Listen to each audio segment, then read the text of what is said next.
May 29th, 1453, 4 Grau a.m. 7,000 exhausted men stood on crumbling walls facing 80,000 of the Ottoman Empire's finest warriors preparing for their final assault.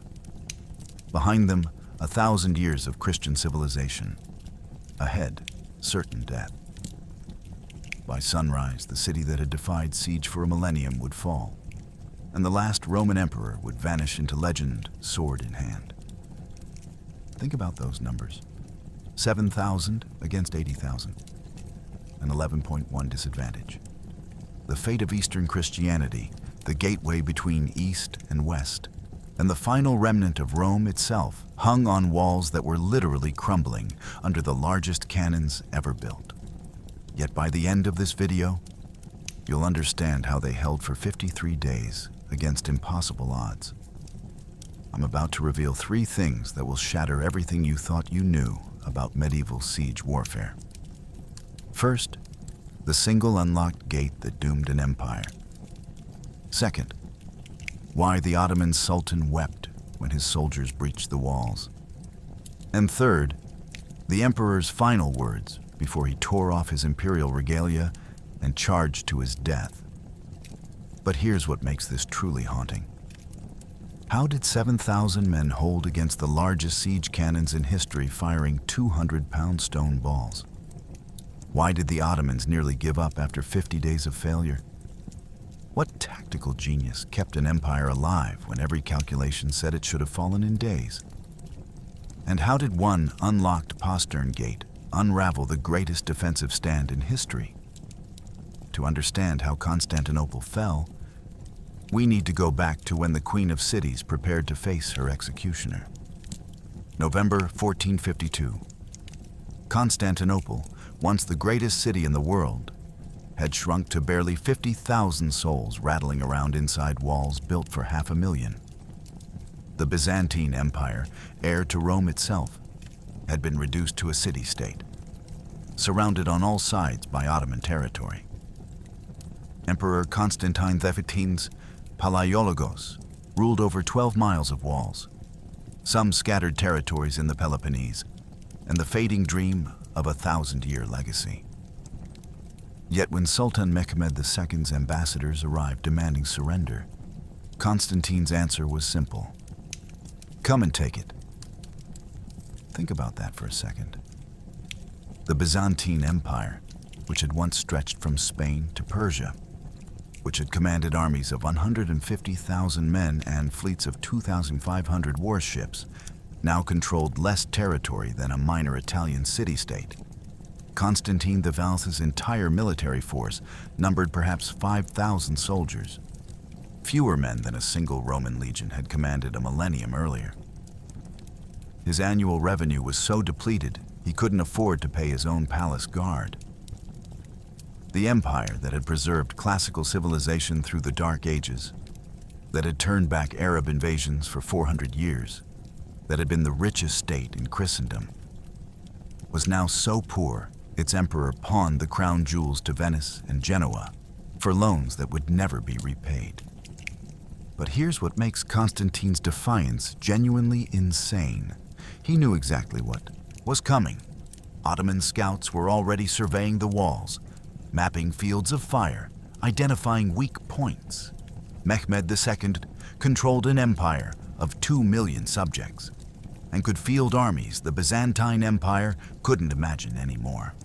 The odds weren't just bad, they were mathematically impossible. Constantine had perhaps 7,000 potential defenders if he armed every able-bodied man in the city. Mehmed could raise 80,000 troops without straining his empire's resources. Yet Constantine refused every offer. Mehmed's ambassadors proposed generous terms: become a vassal state, pay annual tribute, keep your throne and your religion. Other Byzantine emperors had accepted worse. Constantine's own advisors urged him to negotiate. The Venetian bailo, the Genoese merchants, even some of his own Greek nobles argued that survival mattered more than pride. They could surrender, regroup, plan resistance for later generations. Constantine's response revealed something the Ottoman ambassadors hadn't calculated. He called a council in the Palace of Blachernae, that ancient complex where Roman emperors had ruled for 800 years. He stood before his generals and nobles, a 48-year-old man who had become emperor by default when his brothers refused the poisoned throne, and explained his logic with brutal clarity. "Surrender means the end," he told them. "Not delay. End. Mehmed wants Constantinople itself, not some vassal treaty.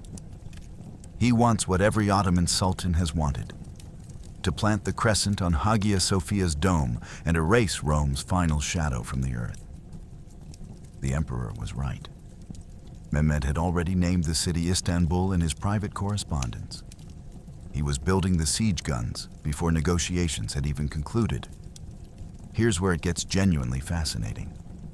Constantine wasn't defying the Ottomans out of ignorance or delusion. He knew Constantinople would likely fall. He knew his army couldn't match Ottoman power. But he also understood something that would prove strategically brilliant. If Constantinople fell fighting, if it made Mehmed pay in blood and time and treasure, the cost might be so high that other Christian states would finally take the Ottoman threat seriously. His defiance wasn't about winning. It was about making defeat so expensive that Europe would wake up. The ambassadors left Constantinople in November 1452 with Constantine's rejection. Behind them, the emperor began preparing for a siege no one thought he could survive. What he didn't know yet was that one man was about to arrive who would turn impossible defense into 53 days of legendary resistance. That man was already crossing the Mediterranean, bringing 700 professional soldiers and a reputation as the finest defensive commander alive. 21-year-old Mehmed II had become Sultan of the Ottoman Empire in 1451, and Constantinople consumed him like an obsession. His father, Murad II, had failed to take the city. His grandfather had failed. Every Ottoman Sultan before him had failed. The city's triple walls, built by Emperor Theodosius in 413 AD, had broken 40 sieges over 1,000 years. Arab armies, Bulgar Khans, Crusader fleets, nothing had breached them. But Mehmed had something previous besiegers lacked: a Hungarian cannon maker named Orban, who promised to build guns that could shatter walls built to withstand anything medieval warfare could deliver. Here's what the Ottoman chronicles tried to downplay. Mehmed wasn't just obsessed. He was considered dangerously unstable by his own court. He had ascended to the throne at age 12 in 1444 when his father abdicated, then been removed when his incompetence nearly cost the empire a war. His father had to return from retirement to save the situation. When Murad II finally died in 1451 and Mehmed inherited the throne a second time, the Janissary commanders and viziers viewed him as a boy playing at being sultan. They expected to control him. They were catastrophically wrong. Within months, Mehmed revealed a mind that thought in terms his father's generation couldn't comprehend. While his viziers proposed traditional campaigns against minor Balkan kingdoms, Mehmed was studying mathematics, Greek, Latin, Arabic, and Persian. He commissioned detailed maps of Constantinople's fortifications. He interviewed every merchant, spy, and traveler who had been inside the city. He calculated supply requirements for an army of 100,000 men operating 6 months in the field. Think about that. A 21-year-old conducting logistical planning that would make modern general staffs nervous. But Mehmed faced a fundamental problem that had defeated every previous Ottoman attempt. The Theodosian walls were 15 feet thick, 40 feet high, and built in 3 concentric rings with a 60-foot wide moat. Medieval siege engines, trebuchets, catapults, battering rams could throw stones weighing maybe 200 pounds. The walls were designed to absorb that kind of punishment indefinitely. Basic mathematics said you couldn't knock down 15 feet of 5th century Roman concrete with medieval technology. 40 previous sieges had proven this equation. Then in late 1452, a man appeared at Mehmed's court who would rewrite the mathematics of siege warfare. Orban was a Hungarian cannon founder who had first offered his services to Constantine XV. The Byzantine emperor listened to Orban's proposal: massive bronze cannons capable of throwing stone balls weighing over 1,000 pounds, and checked his treasury. He couldn't afford it. Constantinople was so broke it couldn't pay for the weapons that might save it. Orban crossed the Bosphorus to the Ottoman court and made the same offer to Mehmed. The Sultan's response was immediate. "What do you need?" Orban laid out requirements that seemed insane.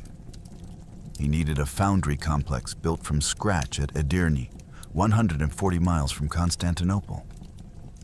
He needed tons of copper and tin for bronze casting. He needed hundreds of specialized craftsmen. He needed unlimited funds and 6 months. The cost would bankrupt smaller kingdoms. Mehmed's answer shocked his own viziers. "Build me a gun that can shatter the walls of Babylon itself, and name your price." Here's what makes this decision genuinely brilliant from a strategic standpoint. Mehmed understood that Constantinople's walls had a psychological effect beyond their physical strength. Every previous besieging army had looked at those triple walls and felt their courage drain. The Theodosian walls had become a symbol of invincibility.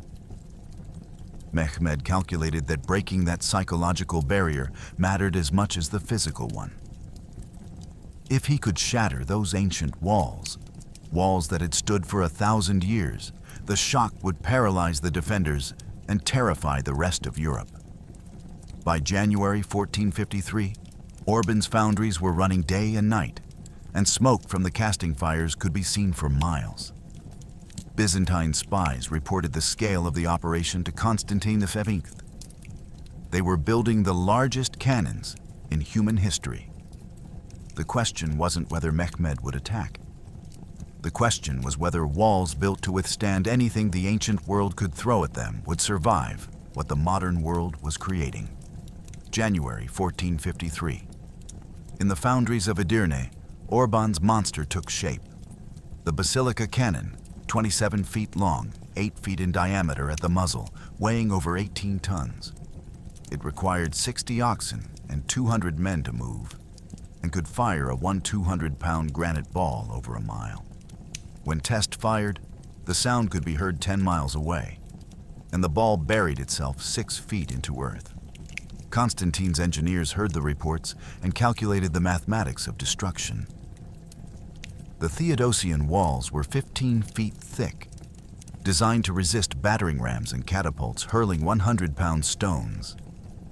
They had never faced anything that could throw 1,200 pounds of granite at 200 miles per hour. Let that sink in for a moment. A 1,200-pound projectile. To put that in perspective, that's the weight of a small car traveling at highway speed, concentrated into a 2-foot sphere of solid granite. Medieval walls were built on principles established over thousands of years, thick enough to absorb impacts, high enough to prevent scaling, deep enough to resist undermining. The largest trebuchet in existence could throw maybe 300 pounds. The Theodosian walls had withstood such bombardment for a millennium. Orban's basilica delivered 4 times that force in a single shot.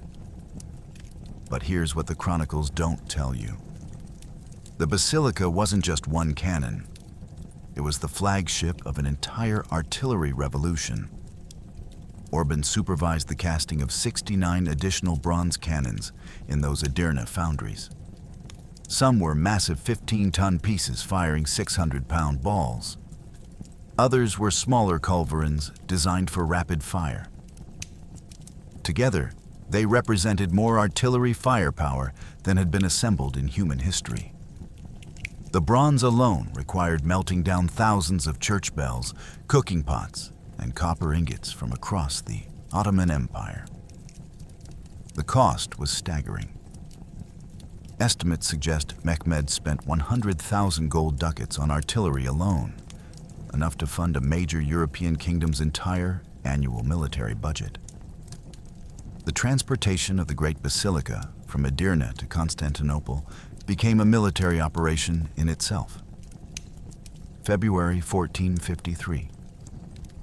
60 oxen harnessed in teams pulled the massive gun barrel mounted on specially constructed wagons. 200 men marched alongside to manhandle it through difficult terrain. A crew of carpenters went ahead to reinforce bridges and level roads. The journey of 140 miles took 6 weeks. The gun traveled barely 3 miles per day. Villages along the route were ordered to provide supplies and labor. Ottoman engineers constructed wooden ramps at river crossings and had to partially dismantle buildings in narrow town streets to create passage. When the basilica finally arrived at the walls of Constantinople in late March, Mehmed staged a demonstration for his army and his enemy. The gun was positioned 1,000 yards from a section of the outer wall. Orban supervised personally as his crew loaded the massive granite ball, packed tons of black powder into the firing chamber, and aimed the bronze monster. At noon on March 23rd, Orban gave the signal. The explosion defied description. Ottoman soldiers 3 miles away reported feeling the ground shake. In Constantinople, citizens rushed into the streets in terror, thinking an earthquake had struck. The granite ball, propelled by 150 pounds of gunpowder generating pressure equivalent to a modern high-explosive shell, traveled the 1,000 yards in seconds and struck the Theodosian walls with the force of a meteor. 15 feet of 5th century Roman masonry, concrete, brick, and limestone that had turned back sieges for 1,040 years exploded into fragments. A breach 30 feet wide opened in the outer wall. Dust rose in a cloud visible across the Bosphorus. In the Ottoman camp, soldiers who had doubted whether artillery could ever break those legendary walls fell silent. On Constantinople's ramparts, Byzantine engineers stared at the crater in their defenses and recalculated everything they thought they knew about siege warfare. Constantine XI, watching from the inner wall, turned to his chief engineer and asked the only question that mattered. Can we repair this faster than they can destroy it? The answer would determine whether Constantinople had weeks or days to live. But first, someone was coming who would give the city a fighting chance. A mercenary general with 700 soldiers and a reputation for making impossible defenses hold.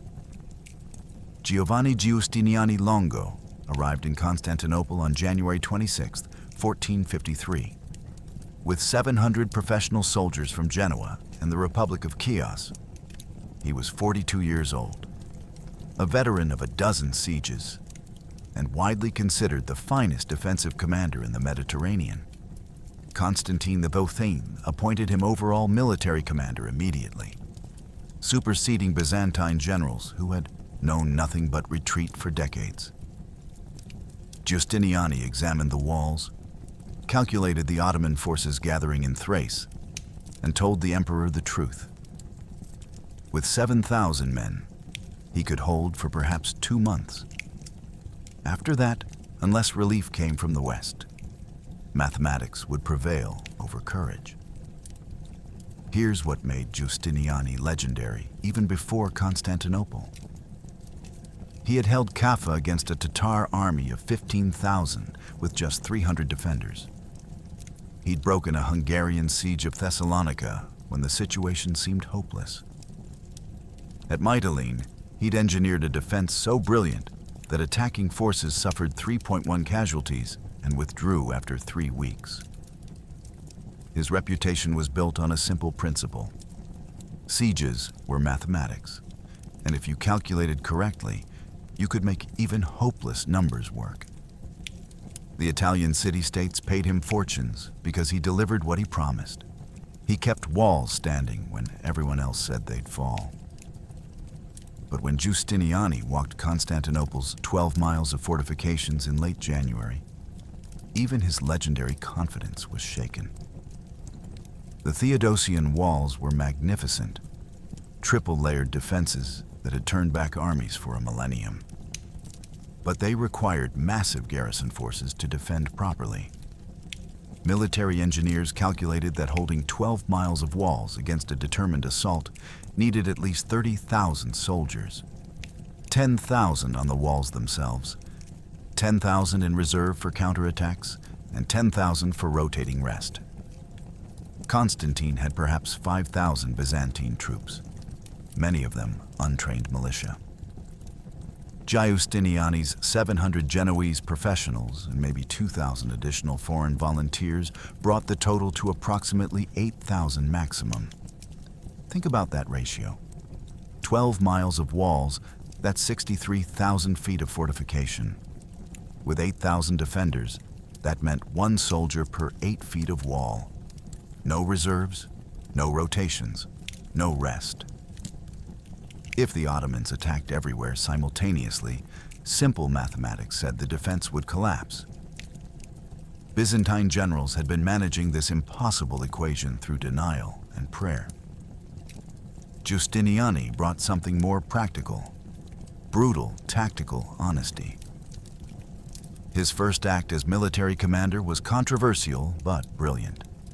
He abandoned sections of the wall, the northern harbor's wall, the Blachernae Palace sections, the southern Sea of Marmara fortifications, all lightly garrisoned or stripped entirely.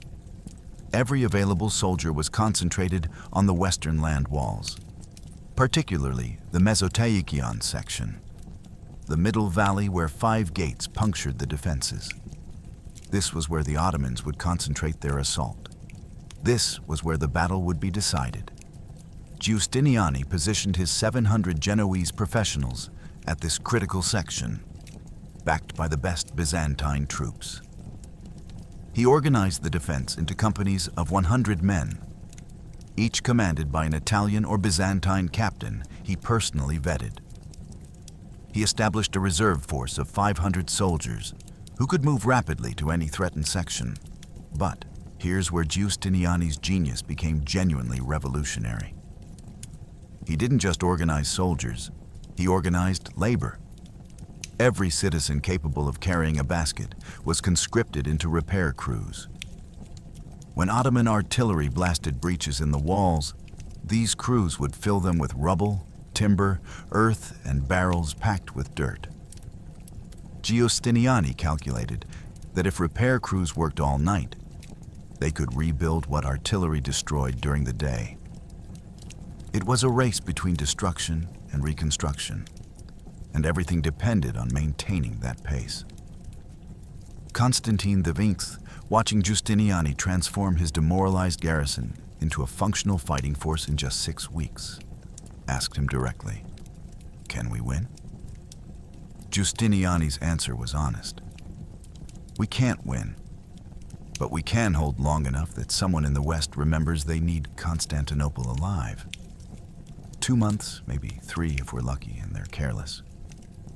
After that," he didn't need to finish the sentence. On April 5th, 1453, Ottoman advance scouts appeared on the hills west of Constantinople. Behind them, stretching to the horizon, came 80,000 soldiers and 70 siege guns. The mathematics of survival was about to be tested against the mathematics of annihilation. April 6th, 1453.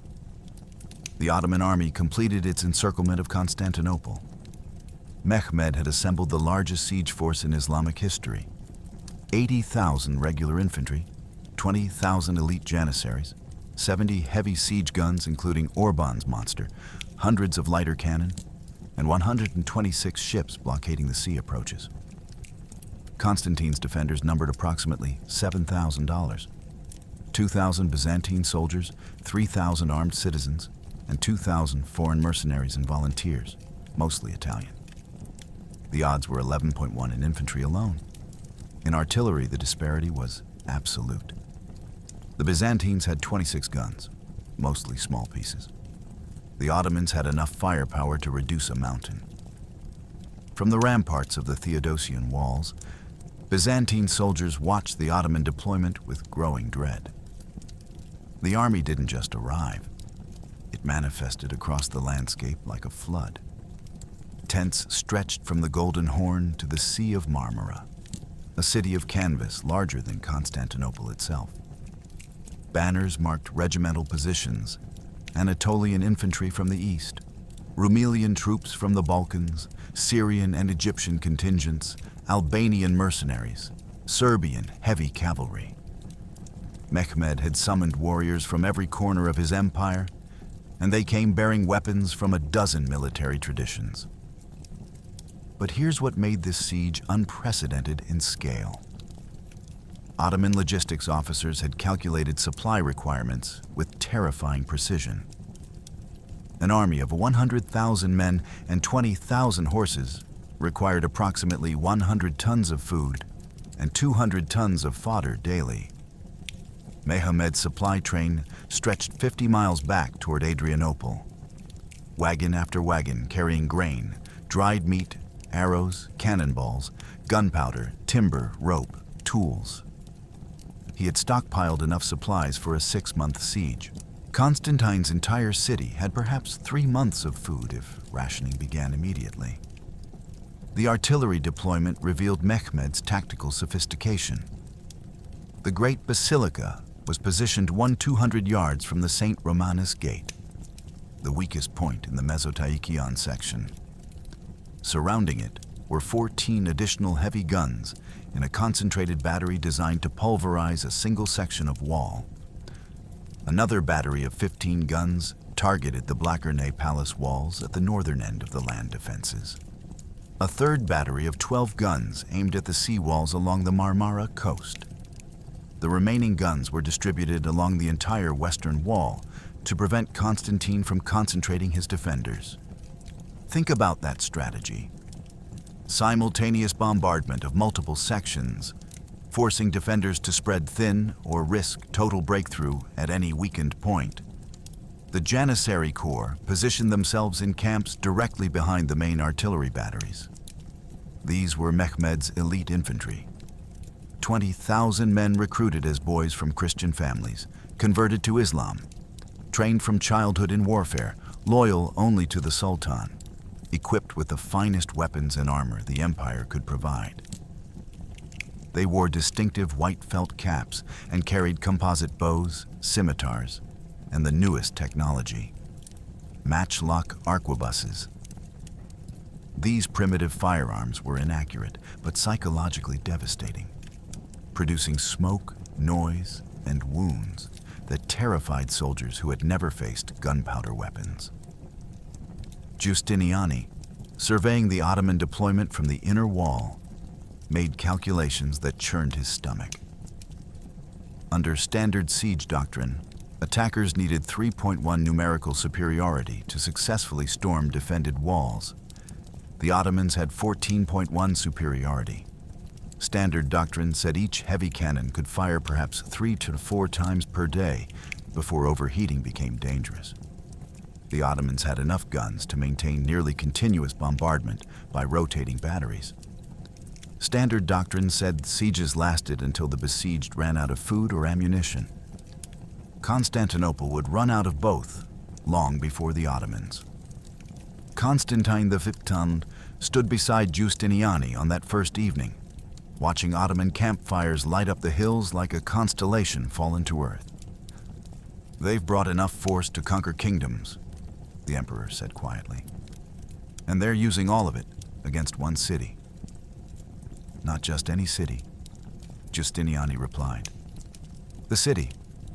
Mehmed isn't here to capture Constantinople. He's here to erase the final memory of Rome from the earth."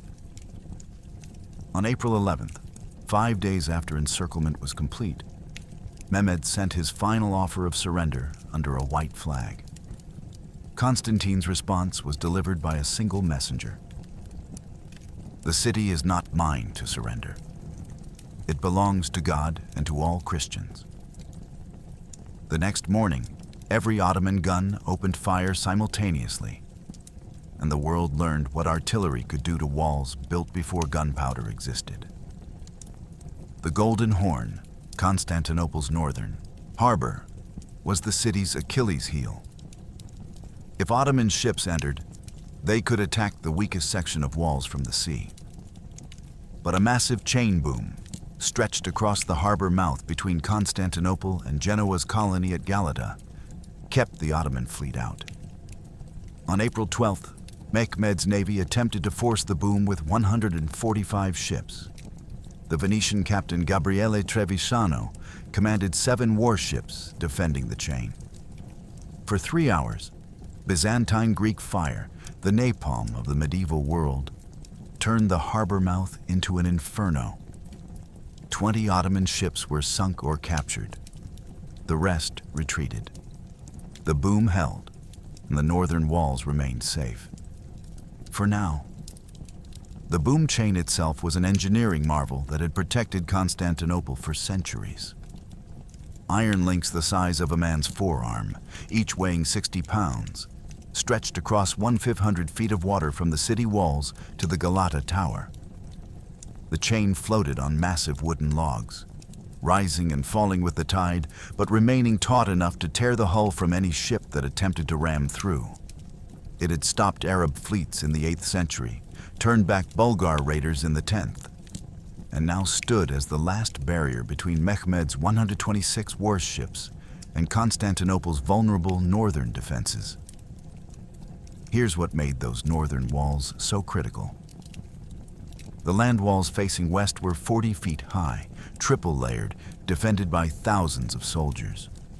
The harbor walls along the Golden Horn were 30 feet high, single-layered, and defended by perhaps 500 men, because Constantine had to concentrate forces where the Ottomans were strongest. If Ottoman ships entered the Golden Horn, they could fire cannons point-blank into those thin walls, while simultaneously landing troops behind the main defenses. The boom chain wasn't just protecting a harbor. It was protecting the entire defensive strategy. At 10 a.m. on April 12th, 145 Ottoman warships formed up in the Bosphorus. Galleys powered by slave rowers, fustas carrying soldiers and ladders, and larger carracks mounting small cannon. Admiral Suleiman Baltoglu commanded from his flagship, a massive galley with 30 oars per side. His orders were simple: break the boom, secure the Golden Horn, end the siege within days by attacking from inside the harbor. Trevisano's 7 Venetian warships, 3 full galleys and 4 lighter vessels, positioned themselves directly in front of the boom. 7 ships against 145. The odds were 21-1. But Trevisano had Greek fire. This was Byzantine civilization's most closely guarded secret, a formula lost to history, but contemporary accounts describe it clearly. A petroleum-based incendiary that ignited on contact with water. Burned at temperatures that melted metal, couldn't be extinguished by conventional means, and stuck to everything it touched like napalm. Byzantine fire ships carried siphons that sprayed Greek fire 50 feet through copper tubes, turning the sea itself into flame. At 10:30 a.m., the Ottoman fleet advanced. Trevisano waits until they're within 200 yards. Point-blank range for Greek fire. Then the Byzantine siphons open. Streams of liquid fire arc across the water and splash across Ottoman galleys. The effect is instantaneous and apocalyptic. Wooden hulls ignite. Sails become sheets of flame. Rowers chained to their benches scream as fire spreads across the deck. Men jump into the water to escape the flames. But Greek fire follows them, burning on the surface, turning the Bosphorus into a lake of fire. Think about what this looked like. The water itself burning. Smoke rising in black columns visible for 20 miles. Ships collapsing into flaming wreckage. The sound of hundreds of men dying in an inferno they can't escape. Ottoman captains in the rear ranks watched their leading ships transformed into funeral pyres in minutes and lose their nerve. Ships collide trying to reverse course. Oars tangle. Formations dissolve into chaos. By 1:30 p.m., 18 Ottoman ships were sunk outright. 2 more were captured intact, their crews dead or fled. Approximately 1,200 Ottoman sailors and marines were dead. Trevisano's 7 ships had held against 20 times their number. The boom chain remained intact, the Golden Horn secure, the northern walls safe. Constantine, watching from the harbor walls, allowed himself the first moment of hope since the siege began. But on the hills above the Bosphorus, Mehmed stared at the burning wreckage of his fleet and made a decision that would shock both armies. If he couldn't break through the boom, he would go around it. What he ordered next was considered impossible by every military engineer in his court. He ordered his ships to sail over the mountains. April 12th, dawn. Orban's great basilica fired its first shot at the Theodosian walls. The sound was apocalyptic. Witnesses in the city wrote that pregnant women miscarried from the shock, children were struck deaf, and buildings a mile away shook on their foundations. The 1 and 200 pound granite ball struck the outer wall near the St. Romanus Gate, and 15 feet of 5th century masonry exploded into rubble. But behind the outer wall stood a second wall, taller and thicker, and behind that, a third. Theodosius had built redundancy into his defenses. One wall could fall, the city would stand. Every night, Constantine's work parties rebuilt the breach with timber, rubble, earth, anything they could find. Every day, the guns fired again. Here's what made this bombardment genuinely revolutionary in the history of siege warfare. The Great Basilica could only fire 7 times per day. Each shot required 3 hours to reload, cool the barrel, reposition, and prepare. But Mehmed had positioned 14 additional heavy cannons around the basilica in a concentrated battery. While Orban's monster was reloading, the other guns maintained continuous fire. Combined, the battery delivered approximately 40 heavy impacts per day on a 300-yard section of wall. That's 1 massive stone ball every 20 minutes, 16 hours a day, 7 days a week. Think about what that meant for the defenders. Byzantine engineers calculated that each 600-pound cannonball created a crater 10 feet wide and 6 feet deep in the outer wall. Repairing one breach required 15 men working 4 hours to fill it with rubble and timber bracing. But the Ottomans were creating 5 or 6 breaches daily. The mathematics were brutal. Constantine had perhaps 2,000 men available for repair work after garrison duties. They worked from dusk to dawn, roughly 10 hours, hauling rubble, timber, barrels of earth, and stones in baskets. They rebuilt what Ottoman artillery destroyed during daylight.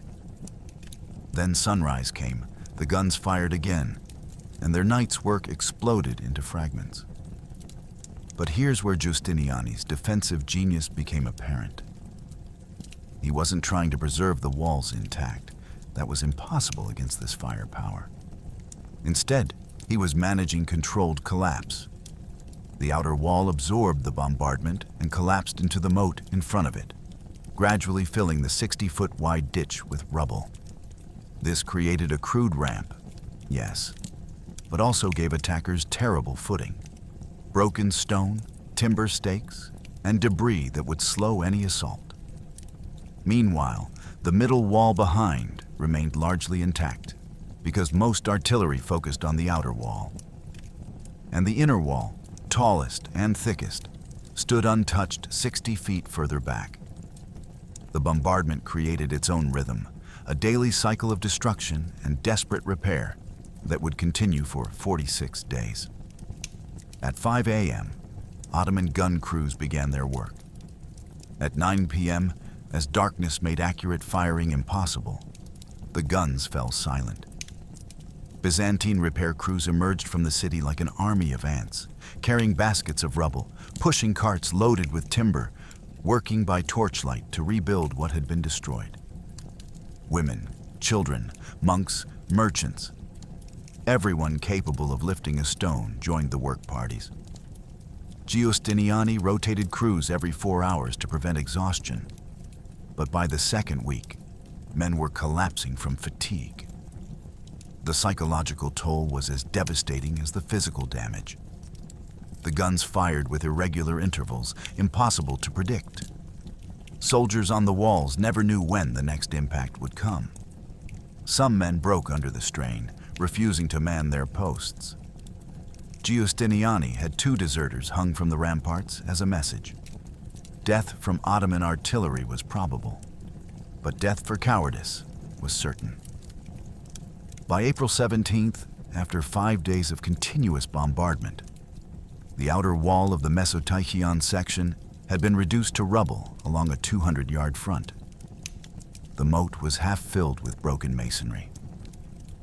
Mehmed, watching through his telescope from his command tent, saw what looked like a practicable breach.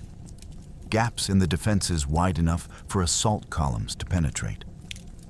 At 2 a.m. on April 18th, he ordered 30,000 soldiers to prepare for the first general assault.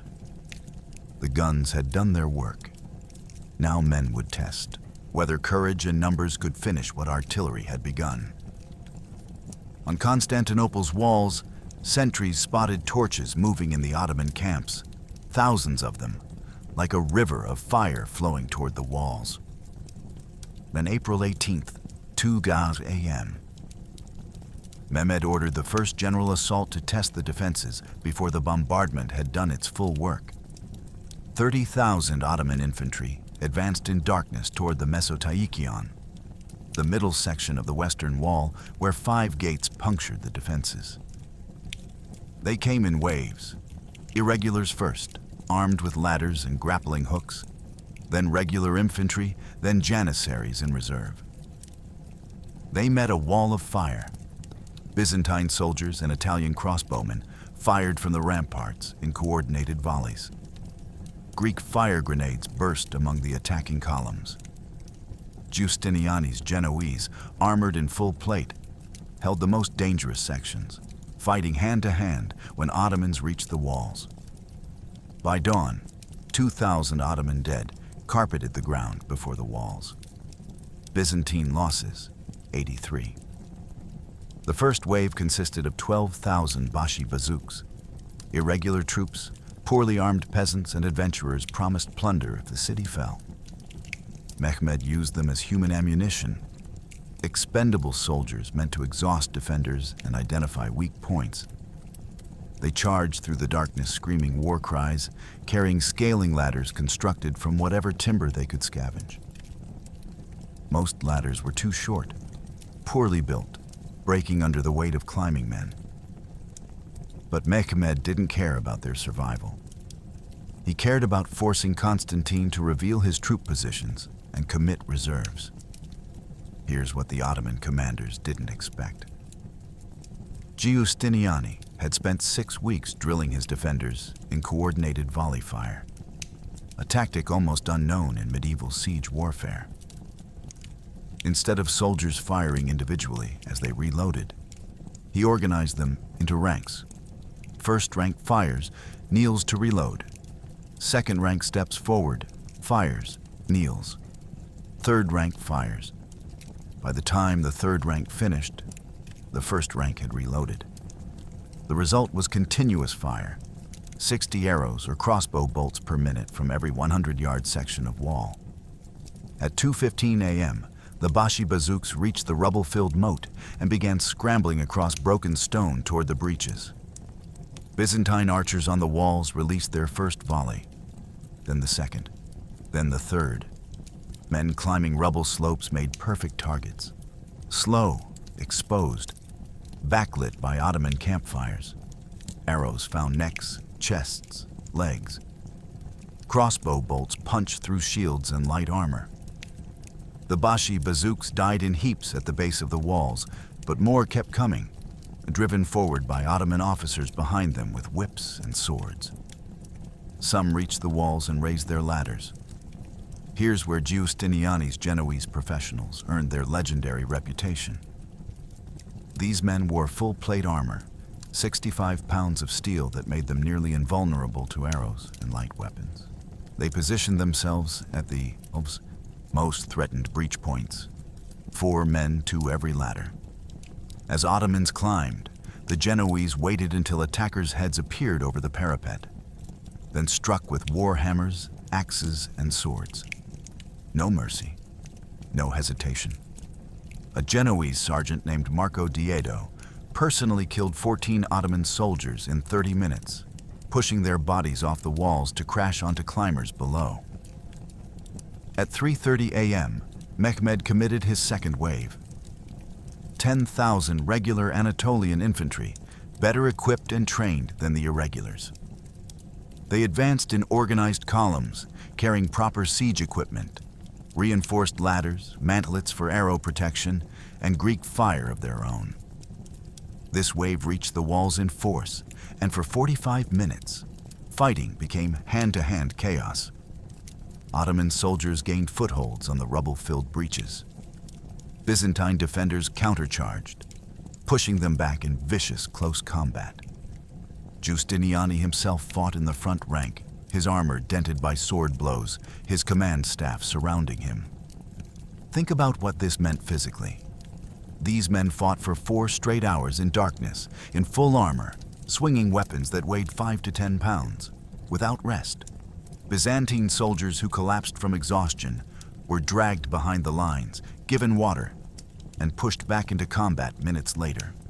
Ottoman soldiers who fell wounded in the moat were trampled by their own reinforcements still advancing. At 4:45 a.m., Mehmed committed his elite reserve, 8,000 janissaries. These were his best troops, and their advance was disciplined, terrifying. They moved in tight formations, shields locked, archers providing covering fire while assault teams advanced with proper siege towers and heavy ladders. For the first time, the Byzantine defense wavered. Janissaries reached the inner wall, established positions, and began fighting their way up ramparts. Constantine XI, watching from a tower, saw his line bending. He personally led 300 Byzantine cavalry in a counterattack, charging down from the inner wall into the mass of janissaries in the breach. The shock broke the Ottoman momentum.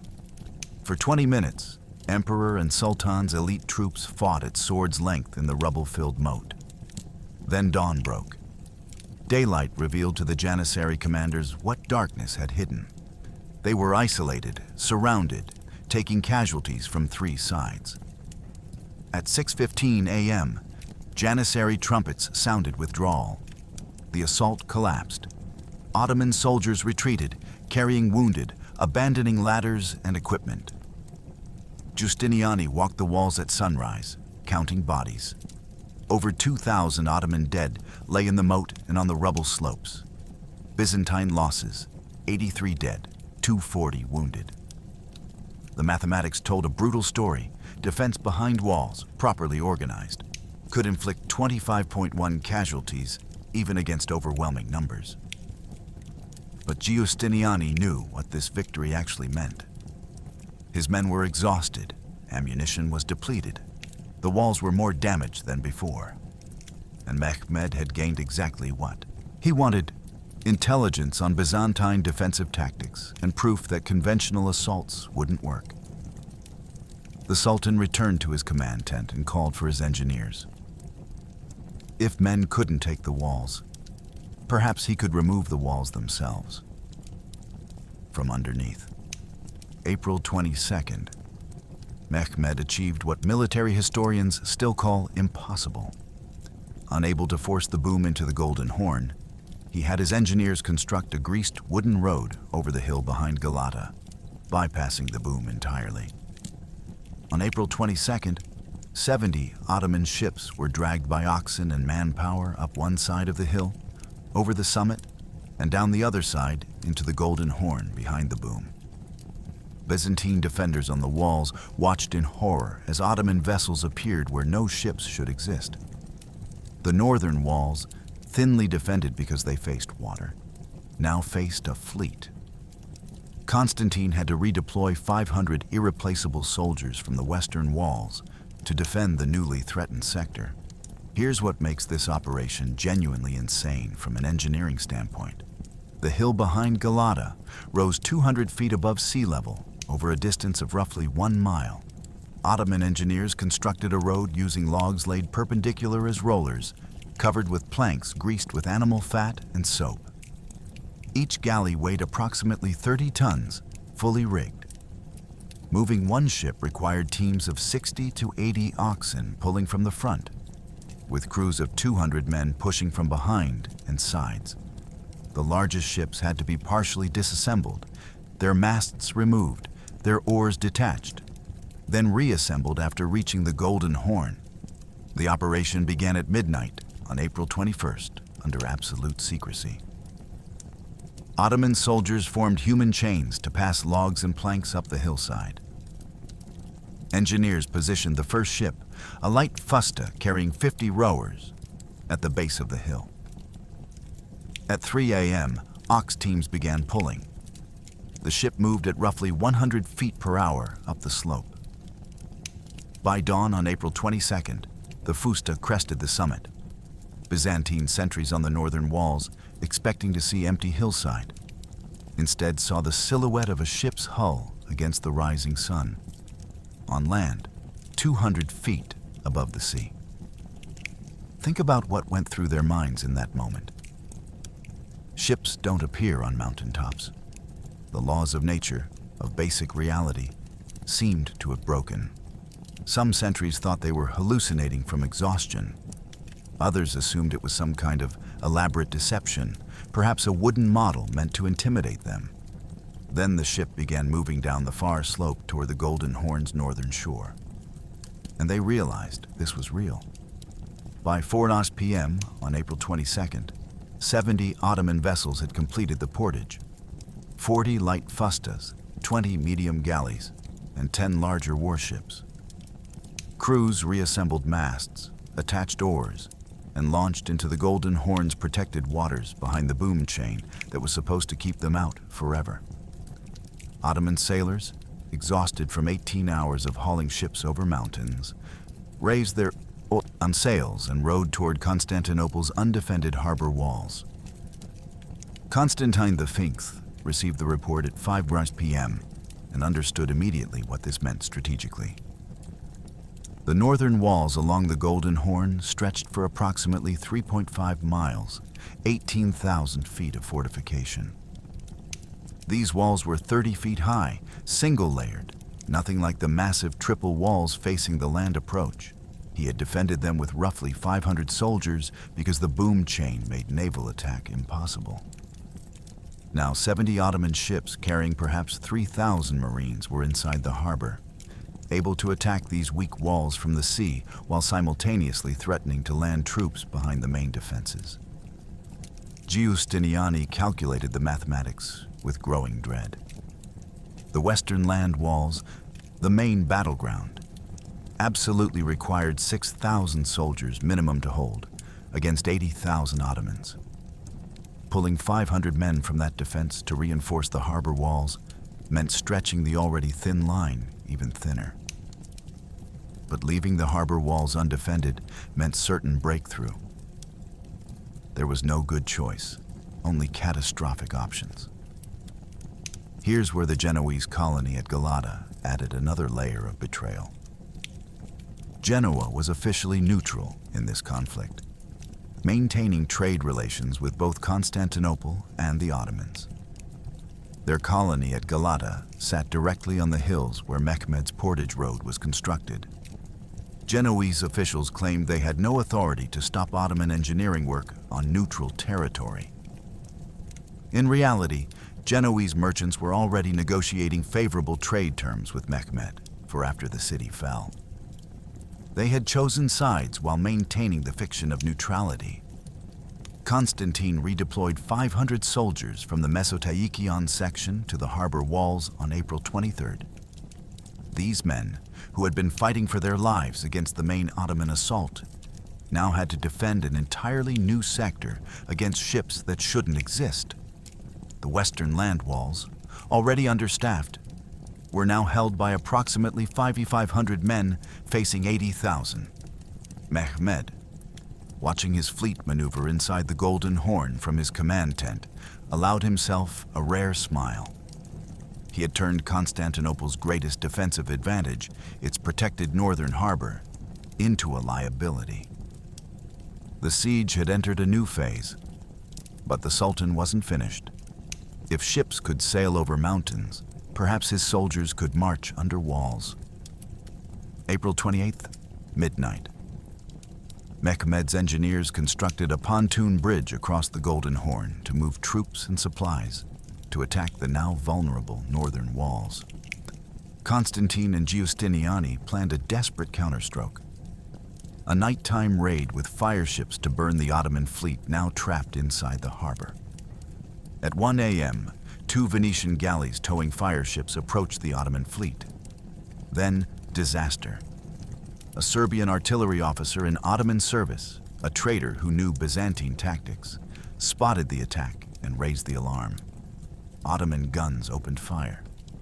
One fireship was sunk by artillery. The other was captured. The sailors were brought before Mehmed and executed by impalement in sight of the city walls as a message. The pontoon bridge was itself a feat of engineering that demonstrated Ottoman logistical superiority.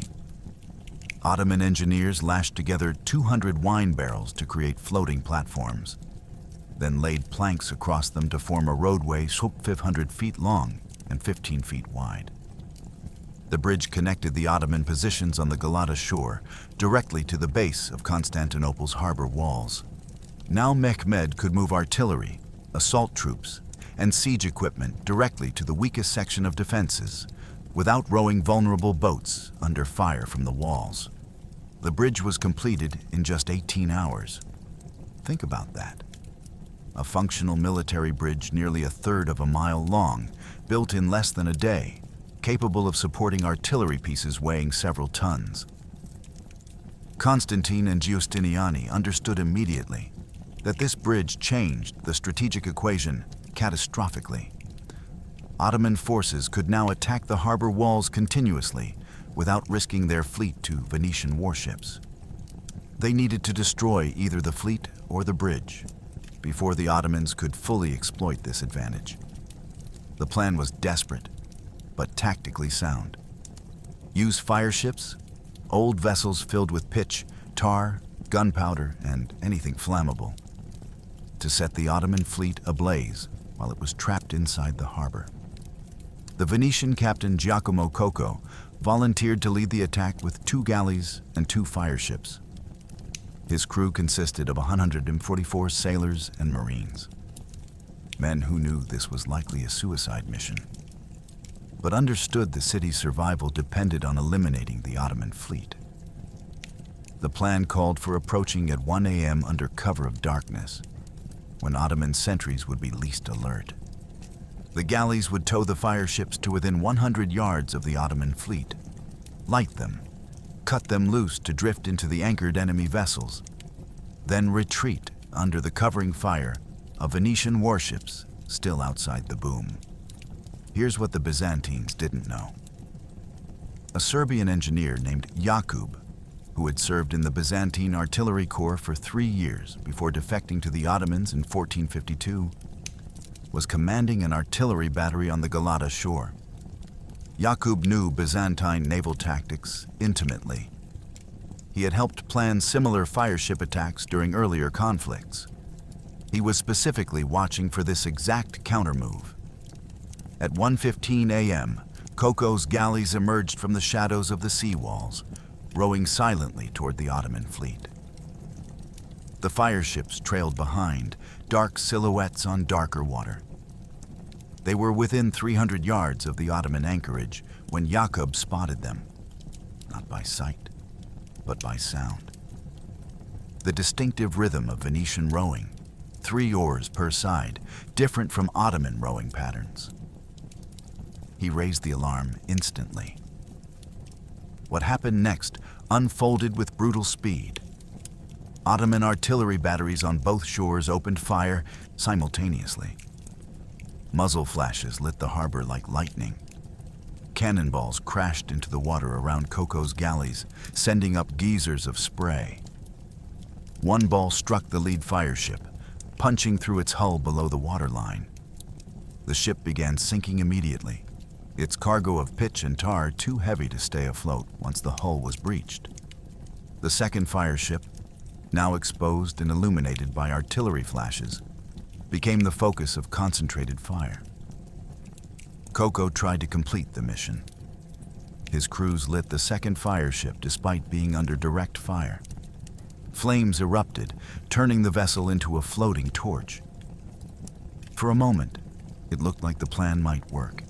The burning ship drifted toward the Ottoman fleet, wind pushing it toward the anchored galleys. Then, Ottoman boats, rowed by crews willing to risk the flames, intercepted the fire ship with grappling hooks, turned it, and towed it toward the shore, where it burned harmlessly on the beach. The Venetian galleys attempted to retreat, but Ottoman ships, alerted and mobilized, cut off their escape. After 45 minutes of desperate fighting, both galleys were captured. Coco and 40 surviving sailors were brought before Mehmed at dawn on April 29th. The Sultan's response was calculated psychological warfare. He had the prisoners executed by impalement, sharpened wooden stakes driven through their bodies, within sight of Constantinople's walls. The executions took hours. The screams carried across the water. Constantine XI, watching through a telescope from the harbor walls, was forced to witness his own men dying in agony while he could do nothing.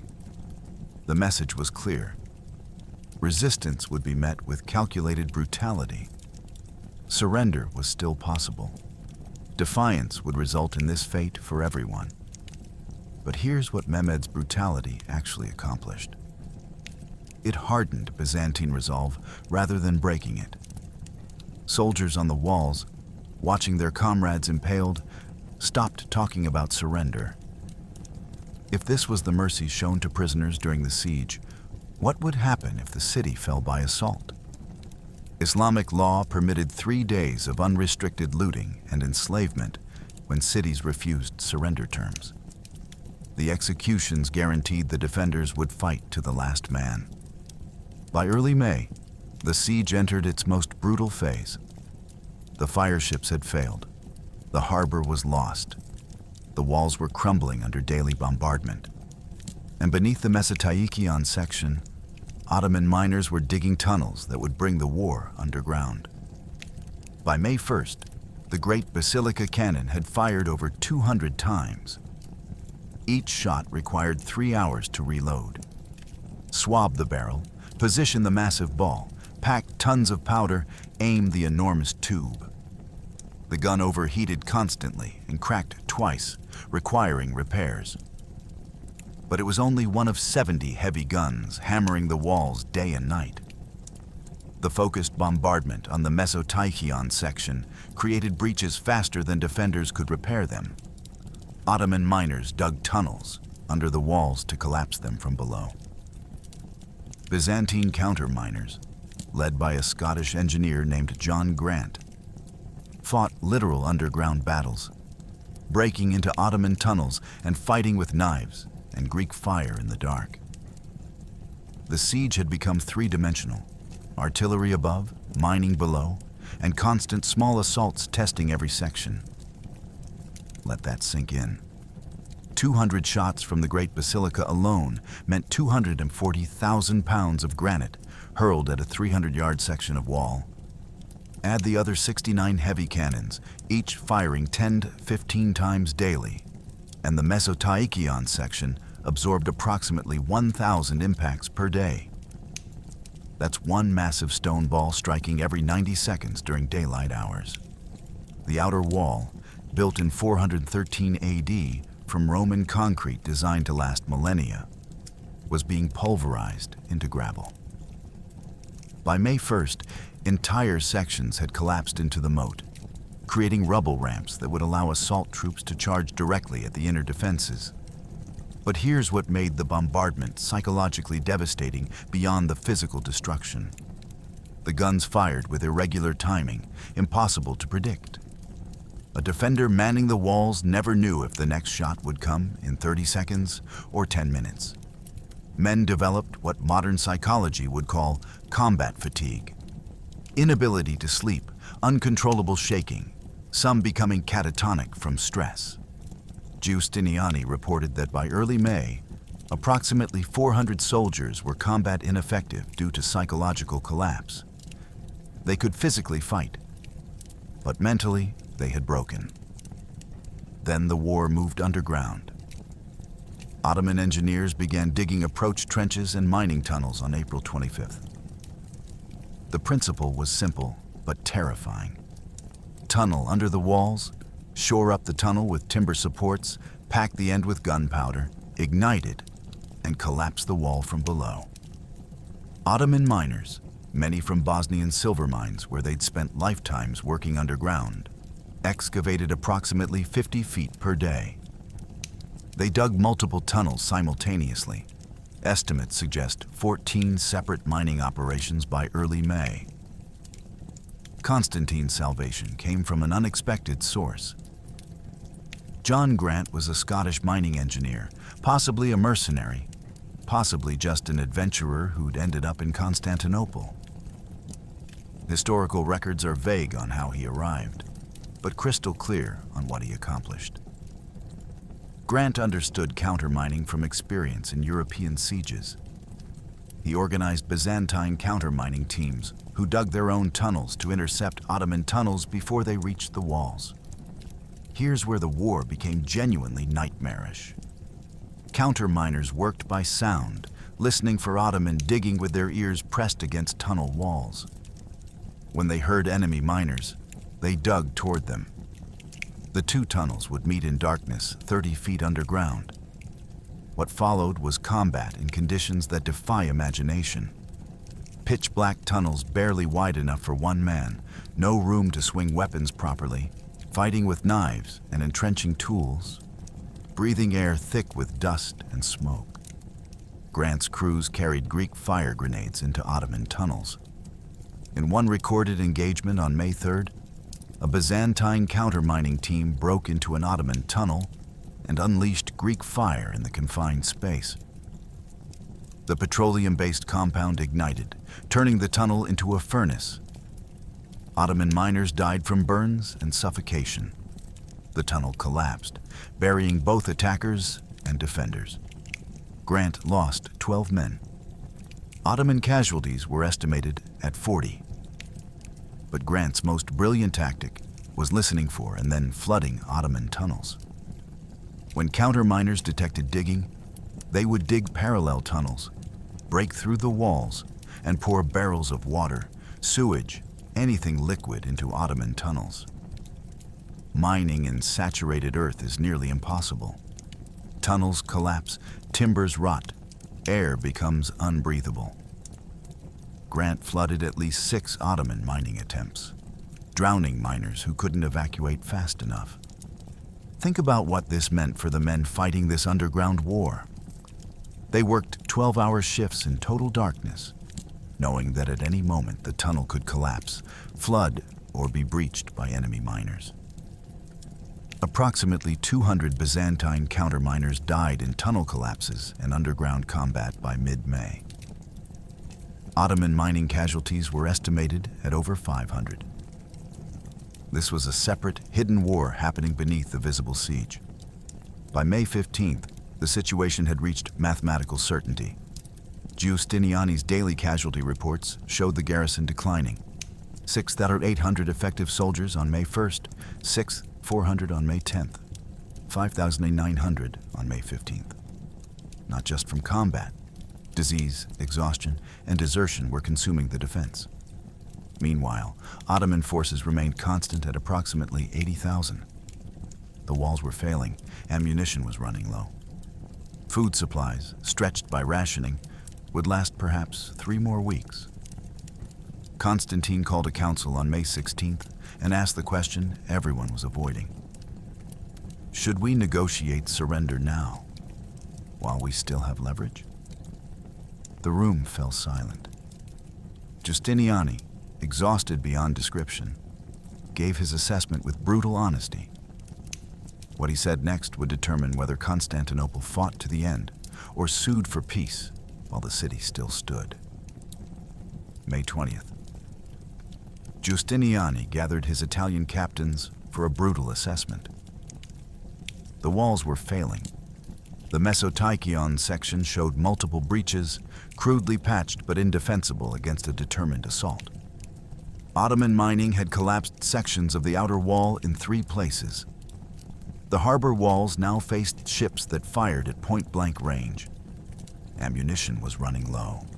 Food was scarce.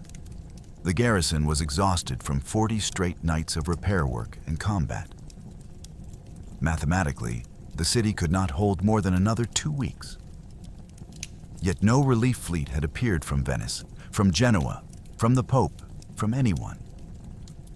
The West was letting Constantinople die. Justiniani told Constantine the truth. They could hold for 1 more major assault, perhaps 2. After that, the walls would no longer matter. Here's what Justiniani's logistical assessment revealed in stark numbers. Effective garrison strength, fighting 700 soldiers capable of combat. That included 400 men fighting despite injuries that should have invalidated them. Broken bones set crudely, sword wounds barely healed, men who could barely lift their weapons but refused to leave the walls. Artillery ammunition, approximately 2,400 cannonballs remaining for their 26 small guns.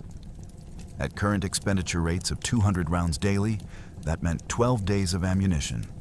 Crossbow bolts, 68,000 remaining. Sounds like a lot until you calculate that each defender on the walls fired approximately 50 bolts during a major assault. 1 more Ottoman attack would consume half that supply. Food was the most critical shortage. The city's granaries, calculated to feed 50,000 civilians plus the garrison, held enough grain for 18 days at current rations. Those rations were already inadequate. Soldiers received approximately 1,200 calories daily, enough to prevent starvation, but not enough to sustain men fighting in armor. Civilians were on 800 calories daily. Children and the elderly were dying of malnutrition-related diseases at a rate of approximately 40 per day. Think about that. The city was losing population faster to hunger than to Ottoman bombardment. But here's where Justiniani's analysis became genuinely devastating. He didn't just count supplies, he projected casualty rates forward. From April 6th to May 20th, 44 days, the garrison had sustained approximately 2,300 casualties, 520 dead, 780 wounded. That's an average of 30 casualties per day. At that rate, the garrison would drop below 4,000 effective soldiers by June 10th, the minimum number needed to physically man the walls. But that calculation assumed constant attrition. A major Ottoman assault would inflict 400 and 600 casualties in a single day, based on the April 18th attack data. 2 more major assaults would reduce the garrison below sustainable levels, regardless of supplies. The Italian captains listened to Justiniani's mathematics in silence. These were professionals who understood that sieges were ultimately accounting problems. Whoever ran out of critical resources first lost. Marco Diedo, the Genoese sergeant who had killed 14 Ottomans in the first assault, finally spoke. So, we're already dead. We just haven't stopped moving yet. Justiniani's response was brutally honest. Mathematically, yes, we cannot win, but we can choose how we lose. He laid out two options with the cold logic of a man who had survived a dozen sieges. Option 1, negotiate immediate surrender. Constantine could probably secure terms, the population spared, the garrison allowed to leave with weapons, the city occupied but not sacked. The downside, Mehmed might refuse, and surrender would destroy whatever slim hope remained of Western relief. Option 2, hold until complete collapse. Make the Ottomans pay such a horrific price that Mehmed's victory was Pyrrhic. The downside, when the walls finally fell, Islamic law permitted 3 days of unrestricted looting, rape, and enslavement. How many more can we kill? Asked Gabriele Trevisano, the Venetian captain who had defended the boom chain. Before we break completely, Giustiniani calculated from April 18th casualty ratios. The first assault cost them 2,000 dead against our 83. Approximately 24.1 casualty ratio. That was against intact walls with a fresh garrison. The next assault will be against breached walls with exhausted defenders. Best case, we inflict 10.1 casualties. If they commit 40,000 troops to a final assault, we'll kill perhaps 4,000 of them while losing 400 ourselves. They can afford that trade indefinitely. We cannot. Here's what made this assessment truly hopeless. Venetian and Genoese ships in the harbor had been watching the horizon daily for relief fleets. Venice had promised warships. The Pope had promised a crusade. Hungary had promised armies. None had materialized. By May 20th, it was clear that no relief was coming. Western Christendom had decided that saving Constantinople wasn't worth the cost. The city was going to die alone. Constantine XI had attended Giustiniani's briefing unannounced, listening from the doorway. When Giustiniani finished, the emperor entered the room and asked the question that mattered. If we surrender now, will Mehmed honor terms? Giustiniani met his eyes. I don't know. He executed our fireship crews by impalement. He shows no mercy to resistance, but he might show mercy to submission. The room waited for Constantine's decision. Negotiate or die fighting. Submit or resist. Live as vassals or die as Romans. The emperor's answer would determine the fate of 50,000 souls inside Constantinople's walls. What Constantine said next became legend, words that would echo through 5 centuries of history. May 24th. Mehmed sent his final offer through envoys. Constantinople could surrender with honor. Constantine V could become governor of the Peloponnese under Ottoman suzerainty. The population would be spared. The churches would remain Christian, at least initially. It was more generous than most conquerors offered. The alternative was clear. If the city fell by assault, Islamic law permitted 3 days of unrestricted looting and enslavement. Constantine gathered his council. Some argued for surrender. The Venetian bylaws suggested accepting and planning future resistance. Constantine's answer became legend. The city? I cannot surrender it. As for my own life, God's will be done. I pray I may die before I see the city fall. Here's what made Mehmed's offer genuinely generous by 15th century standards. Constantine would keep his life, his title and governance over the Peloponnese, territory equal to roughly 1/3 of modern Greece. The Byzantine nobility would retain their estates under Ottoman oversight. The Orthodox Church would maintain its hierarchy and worship, though under Islamic supremacy. Christian citizens would pay the jizya tax, but otherwise continue their lives. For a city that had resisted for 47 days and cost the Ottomans thousands of casualties, these were extraordinarily lenient terms. Most sieges that lasted this long ended with total annihilation of the defending garrison. But here's what made the alternative genuinely terrifying. Islamic law governing siege warfare was explicit. Cities that surrendered immediately received mercy. Cities that resisted but negotiated before assault could receive negotiated terms.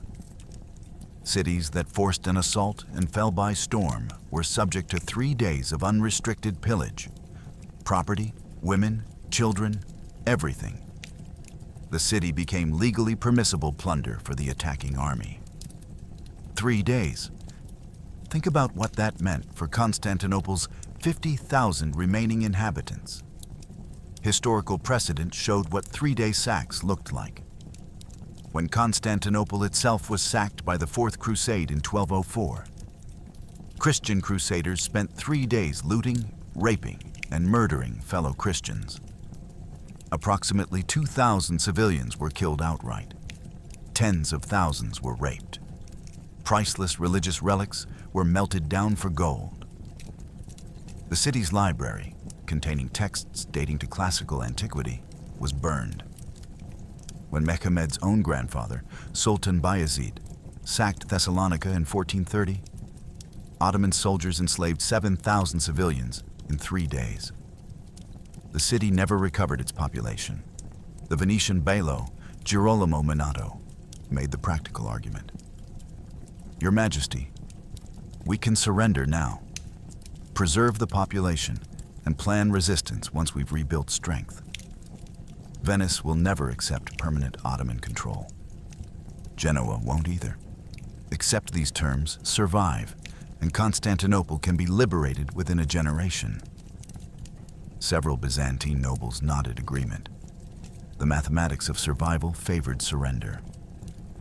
But Constantine understood something the pragmatists missed.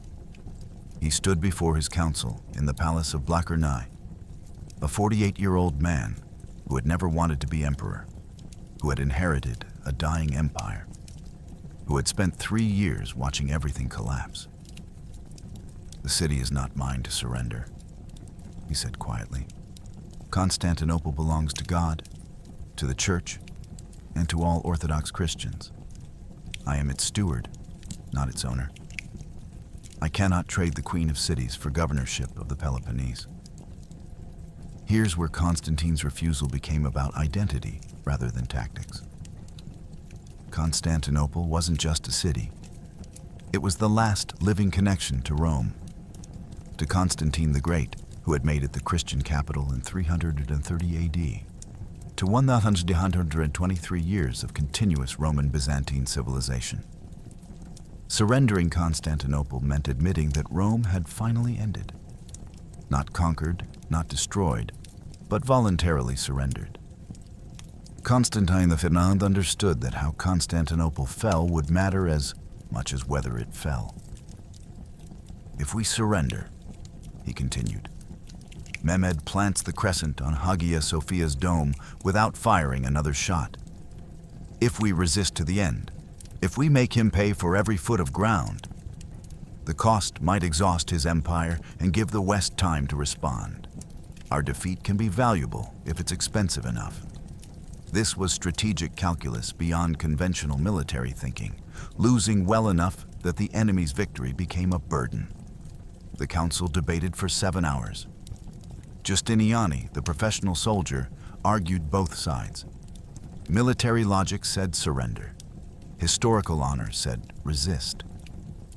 Finally, Constantine ended debate with words that would be repeated in every Orthodox church for centuries. "As for my own life, I thank God and accept whatever He wills. I pray only that I may die before I see the city fall. Those who wish to leave may do so. I will not stop you. Those who stay, we die together as Romans." Think about what that meant psychologically. Constantine had just transformed certain military defeat into spiritual victory. If they died defending Constantinople, they died as Romans defending Rome's final shadow. That identity, Roman, not Byzantine, not Greek, but heirs to the legions and the Caesars, was worth dying for in ways that survival as Ottoman vassals was not. The envoys carried Constantine's refusal to Mehmed's tent at 8 p.m. on May 24th. The Sultan received the message without visible emotion, dismissed the envoys, and called for his generals. At midnight, orders went out across the Ottoman camp. Prepare for final assault. Every unit, every gun, every mine. Simultaneous attack on all sections. No more probing, no more testing. Total commitment. Break the walls, storm the city, end this siege. May 29th was chosen for the final assault. 5 days for artillery to widen breaches. 5 days for infantry to rest and prepare. 5 days for miners to position their charges under the walls. Inside Constantinople, Constantine issued his own orders. Every man capable of holding a weapon would man the walls. No reserves, no rotations. Everyone fights or everyone dies. The next assault wouldn't be repelled. It would be survived or it would be the end. The city had 5 days left to exist. May 28th evening. Constantinople prepared for the end. Constantine XI led a final procession through the city, visiting churches, rallying defenders, embracing soldiers who knew they would likely die at dawn. In the Hagia Sophia, Orthodox Greeks and Catholic Italians, who had spent years feuding over theological minutiae, prayed together for the first time, knowing theology mattered less than survival. Giustiniani positioned his best troops at the Mesoteikion. Constantine took his position beside him, refusing to command from safety. On the Ottoman side, Mehmed ordered a final massive bombardment through the night. At midnight, the emperor addressed his commanders with words that echoed Leonidas at Thermopylae. Those who wish to leave may do so. No one will stop you. Those who stay, we die together. Constantine's procession began at 6 p.m. at the Church of the Holy Apostles, where Byzantine emperors had been buried for 700 years. He wore simple armor, no imperial regalia, walking on foot like a common soldier. Behind him walked his cousin, Theophilus Palaeologus, a Spanish nobleman named Don Francisco of Toledo, and perhaps 50 Byzantine nobles who had chosen to stay when they could have fled weeks ago. They moved through streets nearly empty. 50,000 people had shrunk to maybe 35,000 as starvation and disease took their toll. Those who remained came to their windows and doors, watching their emperor pass, knowing this was farewell. At each church, Constantine stopped to pray and address whatever soldiers were garrisoned nearby. At the Church of St. Theodosia, he spoke to a company of 80 Byzantine infantry who had held the harbor walls for 48 days. Tomorrow, they come with everything they have. There will be no second day, no retreat, no surrender. But know this, you have already won. For 53 days, you have proven that Romans can still fight as our ancestors fought. Whatever happens tomorrow, you have earned glory that will outlive empires. Here's what made the Hagia Sophia service genuinely unprecedented. For centuries, Orthodox and Catholic Christians had been in schism over theological disputes. The Filioque controversy, papal supremacy, the nature of the Eucharist. When Catholic Italian soldiers attended Orthodox services, fights sometimes broke out. But at 8 p.m. on May 28, 1453, approximately 2,000 people, Orthodox Greeks, Catholic Italians, Armenian Christians, even Genoese merchants who had stayed, packed into Hagia Sophia for a joint service. Orthodox priests and Catholic priests stood together at the altar. They prayed in Greek, Latin, and Italian. Soldiers who had argued theology for months knelt side by side. Think about what that moment represented. For 1,123 years, since Constantine the Great dedicated the city in 330 AD, Hagia Sophia had been the center of Orthodox Christianity. Its massive dome, 180 feet high, was an architectural miracle that had inspired every cathedral built afterward. Tomorrow, if the walls fell. That dome would likely bear the crescent of Islam. This was the last Christian service that would be held there for 467 years. Everyone present knew it. Some wept openly. Others prayed with intensity that approached madness. Giustiniani spent the evening inspecting defensive positions with ruthless efficiency. At the Mesotaikont, he positioned his 400 remaining Genoese professionals directly at the worst breaches. Behind them, 800 Byzantine heavy infantry. Behind them, 600 armed citizens with spears and whatever weapons they could find. Total defending force at the critical section, 1,800 men. Mehmed would throw at least 40,000 at this same section.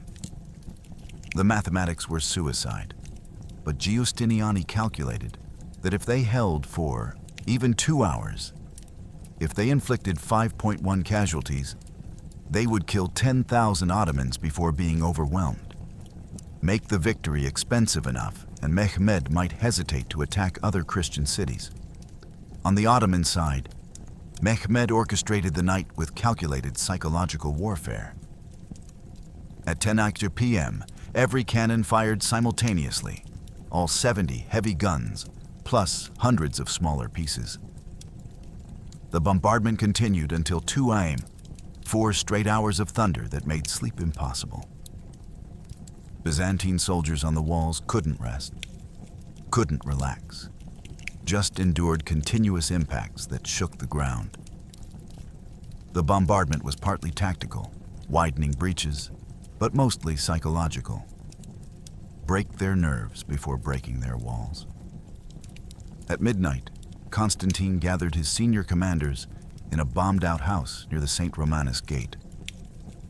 Giustiniani was there, his armor dented from 53 days of combat. Trevisano represented the Venetians. The Genoese captains attended. Byzantine generals who had served the empire for decades stood alongside 20-year-old Italian mercenaries. Constantine spoke without notes, his voice steady. "Gentlemen, tomorrow we face the end. I will not lie to you with false hope. We are outnumbered 14 to 1. Our walls are breached. Our supplies are exhausted. No relief is coming. But we have something Mehmed cannot break. We know what we're dying for. He attacks for glory and gold. We defend for something older than his empire, older than Islam itself. We defend Rome, not the city on the Tiber, but the idea that civilization survives, that courage matters, that free men can stand against tyrants." Here's what made that speech genuinely powerful. Constantine wasn't promising victory. He was offering meaning to certain death. And it worked. When he finished, asking if anyone wished to leave before dawn, not one commander moved. Giustiniani, the professional mercenary who could have escaped weeks ago, responded for everyone. "Your Majesty, we came to fight. Let us finish what we started." At 3:30 a.m., the Ottoman bombardment stopped. Silence fell over Constantinople, eerie after weeks of continuous gunfire. In that silence, soldiers on both sides tried to sleep, knowing that at dawn, the largest battle of the medieval era would begin. At 4 a.m., Ottoman drums began beating in the darkness. Not the signal to attack, just the rhythm of 80,000 men forming assault columns in the pre-dawn blackness. On Constantinople's walls, 5,500 exhausted soldiers gripped their weapons and waited for sunrise. May 29th, 4 a.m. Every Ottoman gun fired simultaneously. The noise was beyond description. Then silence, and from the darkness came 80,000 men screaming Allah Akbar in waves designed to overwhelm through sheer mass. First came the Bashi bazooks, irregular troops meant to exhaust defenders and fill the ditches with their bodies. They died by thousands against Giustiniani's disciplined defense. Then came the regular infantry, better, equipped and trained. They reached the walls, raised ladders, died in heaps. By 6 a.m., 2 full assaults had broken against the walls. Ottoman casualties estimated 8,000. Byzantine losses 400. But then Mehmed committed his strategic reserve, the Janissaries. The artillery barrage lasted exactly 4 minutes, every gun firing as fast as crews could reload and discharge. The Mesotaikion section absorbed approximately 200 impacts in 240 seconds. Sections of the already damaged outer wall simply disintegrated. Then the guns fell silent, and in that sudden quiet, the sound of 80,000 men shouting war cries carried across the pre-dawn darkness like the voice of God's judgment. The first wave hit at 4:15 a.m. 12,000 Bashi bazooks, peasants, adventurers, criminals promised freedom and plunder, charged across the rubble-filled moat toward the breaches. They carried crude ladders, grappling hooks, whatever weapons they owned. Most wore no armor. Mehmed had positioned them as human waves specifically to exhaust Byzantine defenders and identify the strongest defensive positions. They were expendable, and they died like it. Giustiniani's defense was mathematical precision turned into slaughter. His archers and crossbowmen fired in rotating volleys. First rank fires, kneels. Second rank steps forward, fires, kneels. Third rank fires. Continuous streams of arrows and bolts poured into the attacking mass at point-blank range. Men climbing the rubble slopes fell with arrows in their throats, chests, legs. Those who reached the base of the inner wall met Greek fire grenades that exploded into flames, turning men into human torches. Think about what this looked like in the pre-dawn darkness. Burning men illuminating the battlefield. Thousands of bodies piling up at the breach points. The screaming, not battle cries, but death screams, continuous and overwhelming. And still the Bashi bazooks came, driven forward by Ottoman officers with whips and swords, more afraid of retreat than advance. By 5 a.m., the first wave had collapsed. Approximately 4,000 Bashi bazooks lay dead or dying in the moat and on the rubble slopes. Byzantine casualties, minimal. Perhaps 50 men wounded, mostly from arrows fired by Ottoman archers providing covering fire. But Giustiniani's defenders had fired thousands of arrows and crossbow bolts. Ammunition reserves were dropping catastrophically. At 5:15 a.m., the second wave attacked. 10,000 Anatolian regular infantry, professional soldiers with proper equipment, steel helmets, chainmail, shields, siege ladders built by engineers rather than peasants. They advanced in disciplined columns using mantlets, portable shields for protection, their archers firing suppressing volleys to keep Byzantine defenders' heads down. This wave was organized, dangerous, and determined. They reached the walls in force. Ottoman soldiers gained footholds on the rubble ramps, fighting their way up toward the inner wall's ramparts. Hand-to-hand combat erupted across a 300-yard front. Giustiniani's Genoese, still the backbone of the defense, met them in full plate armor with war hammers and axes. Every ladder that touched the wall became a killing ground. Ottoman soldiers climbing up, Genoese soldiers striking down, bodies falling 40 feet to shatter on stone below. Here's where the battle became a test of endurance rather than tactics. For 45 minutes, neither side gained advantage. Ottomans would establish a foothold, Byzantines would counterattack and push them back, Ottomans would advance again. Men fought until their arms literally could not lift weapons anymore, then were dragged behind the lines while reserves took their place. Except the Byzantines had no reserves. Every soldier was already committed.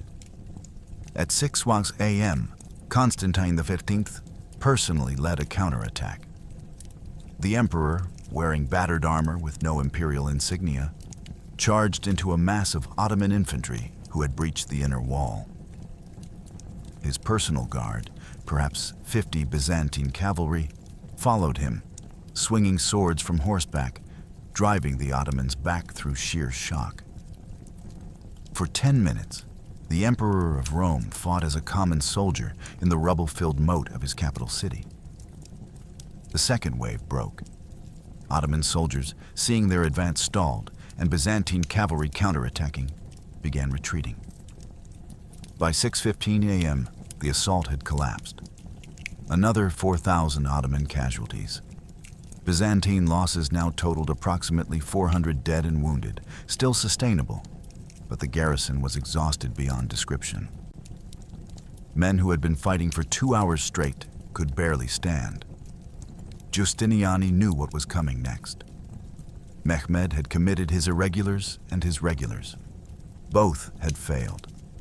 Now would come the elite 20,000 Janissaries, the finest infantry in the Ottoman Empire. Professional soldiers trained from childhood, equipped with the best weapons and armor, veterans of a dozen campaigns. They would attack fresh against exhausted defenders. At 6:30 a.m., Janissary drums began beating in the Ottoman camps. A different rhythm than before. Slower, more disciplined, terrifying in its precision. Constantine, watching from the walls, turned to Giustiniani. "Can we hold?" Giustiniani looked at his men.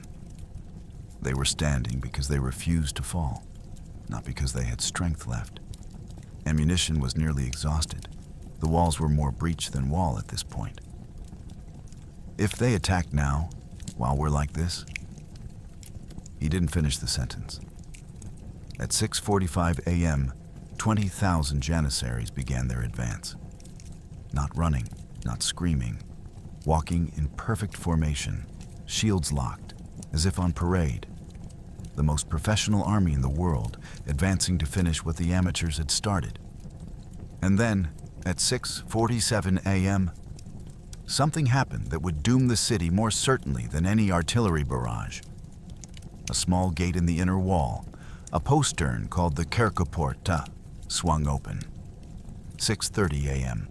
The Kerkoporta, a small postern gate in the inner wall near the Mesotaikion, had been opened during the night to allow a counterattack sortie. In the chaos, someone forgot to lock it behind the returning troops. Ottoman scouts found it. 50 Janissaries rushed through the unlocked gate into the space between the inner and outer walls, raised the Ottoman flag on a tower, and caused panic among defenders who thought they were surrounded. At almost the same moment, a cannonball or arquebus shot struck Giustiniani in the chest, piercing his breastplate. He collapsed, bleeding. His men carried him toward the harbor to evacuate him to a ship. Constantine begged him to stay. His retreat would break morale. Giustiniani, in agony, was carried away. Seeing their commander leave, the Genoese section began to waver. Here's what makes the Kerkoporta tragedy genuinely haunting. This wasn't a massive gate. It was a postern, a small sally port barely 6 feet high and 4 feet wide, designed for small units to exit and re-enter the fortifications during counterattacks. During the night of May 28-29th, a Byzantine officer had led a 30-man sortie through this gate to attack Ottoman siege positions. They returned at approximately 3 a.m. In the chaos of the final bombardment and the preparation for the dawn assault, someone, history doesn't record who, failed to close and lock the gate behind them. Think about that for a second. After 53 days of siege, after 8,000 Byzantine casualties, after heroic resistance that had cost the Ottomans tens of thousands of dead, after artillery bombardment and mining and assault after assault, Constantinople's defense was about to collapse because someone forgot to lock a door. At 6:47 a.m., a Janissary scouting party, probing the walls for weaknesses, found the Kerkoporta standing open. 50 Janissaries rushed through before Byzantine defenders realized what was happening. They emerged inside the fortification system, in the space between the ruined outer wall and the intact inner wall. They immediately raised the Ottoman standard on a tower and began firing arquebuses into the backs of Byzantine defenders on the ramparts. The psychological effect was catastrophic. Byzantine soldiers, already exhausted from 3 hours of continuous combat, heard gunfire behind them and saw Ottoman flags flying from inner towers. Many assumed the city had already been breached elsewhere, that they were surrounded, that the battle was already lost. Panic spread faster than any messenger could run. Units began breaking, soldiers abandoning their posts, the carefully organized defense dissolving into chaos.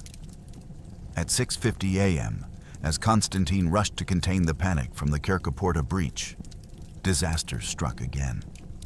Giustiniani, commanding the defense at the main breach point, was hit by an Ottoman projectile. Sources disagree whether it was a cannonball fragment or an arquebus shot. The projectile struck his breastplate at an angle, didn't penetrate fully, but cracked the steel plate and drove fragments into his chest. He collapsed, blood pouring from the wound. His Genoese soldiers immediately surrounded their commander, forming a protective circle. Giustiniani, conscious but in agony, tried to stand and couldn't. His officers made the decision: evacuate him to the Venetian ships in the harbor. Maybe surgeons there could save him. 4 men lifted him on a stretcher and began carrying him toward the gates leading to the harbor. Constantine XI saw this and understood instantly what it would mean. He pushed through the fighting, reaching Giustiniani as the Genoese were carrying him away. Historical accounts record Constantine grabbing the stretcher, pleading, "Do not leave us now, in our greatest moment of need. Your wound is not mortal. Stay, and we can still hold." But Giustiniani was bleeding heavily, possibly going into shock, and his men were determined to save him if possible. They continued toward the harbor. Constantine had to choose: physically restrain his best commander and his elite troops, or let them go and lose his defensive anchor. He let them go, and 400 Genoese professional soldiers, the backbone of the entire defense, left their posts to escort their commander to safety. Here's what happened next. The Mesotachion section, defended by Giustiniani's Genoese, had held for 53 days because these professional soldiers refused to break. The moment they saw their commander being carried away, blood-soaked and possibly dying, their discipline shattered. If Giustiniani, the legendary defender, the man who had held against impossible odds in a dozen sieges, was abandoning the wall, what chance did they have? Within minutes, the Genoese section began collapsing. Some soldiers followed Giustiniani toward the harbor. Others fell back to secondary positions. The coordinated defense became a confused retreat. At 7 a.m., the Janissaries hit the now weakened Mesotachion section with overwhelming force. 20,000 elite infantry crashed into positions now defended by Byzantine militia and exhausted regular troops rather than Giustiniani's professionals.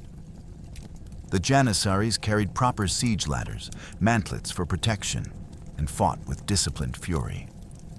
They established footholds on the inner wall. Byzantine counterattacks failed to dislodge them. More Janissaries poured through the Kerkoporta gate, now fully open and undefended. By 7:15 a.m., Janissaries were fighting on top of the inner wall's ramparts in 3 locations.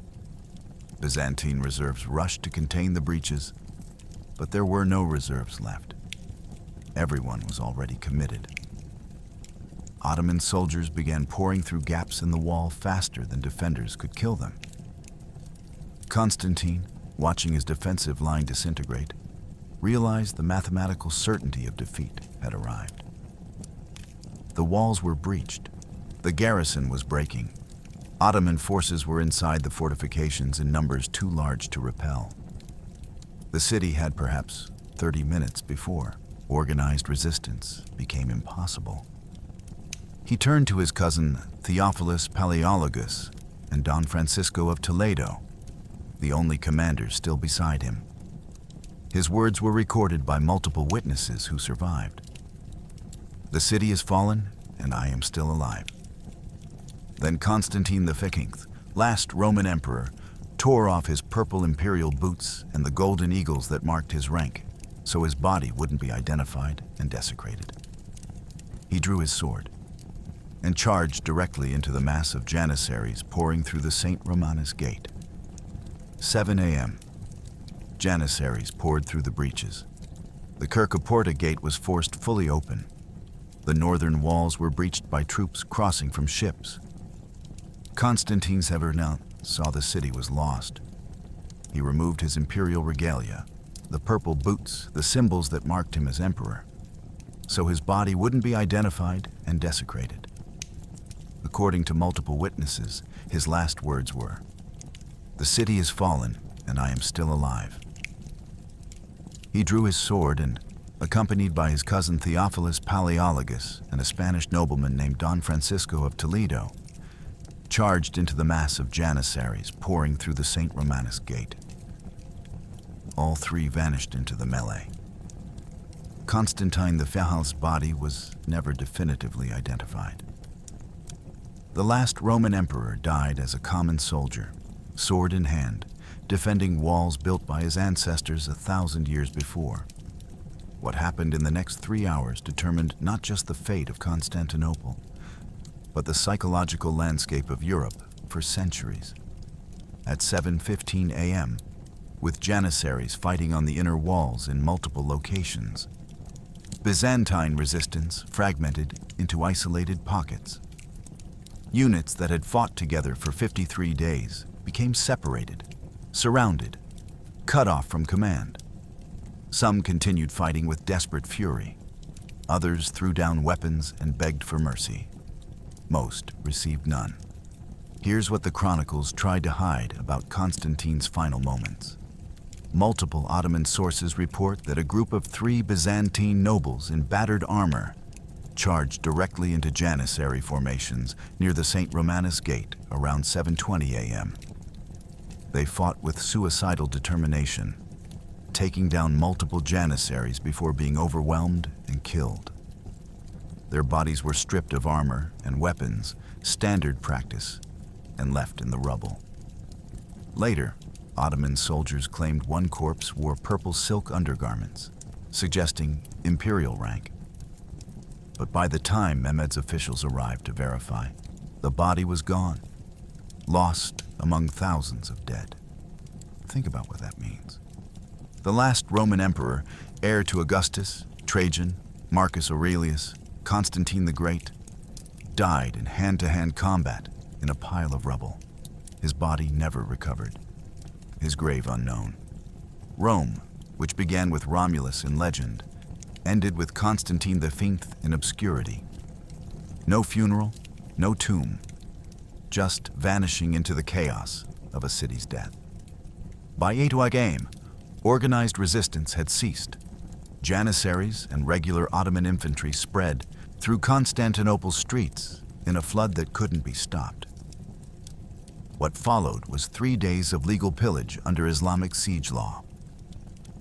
The numbers are difficult to establish precisely, but multiple sources agree on the scale. Approximately 4,000 civilians were killed in the initial sack. Another 30,000 were enslaved. Men, women, and children chained together and marched to Ottoman slave markets. Churches were looted and desecrated. Libraries were burned. The city that had preserved classical learning through the Dark Ages saw priceless manuscripts used to kindle cooking fires.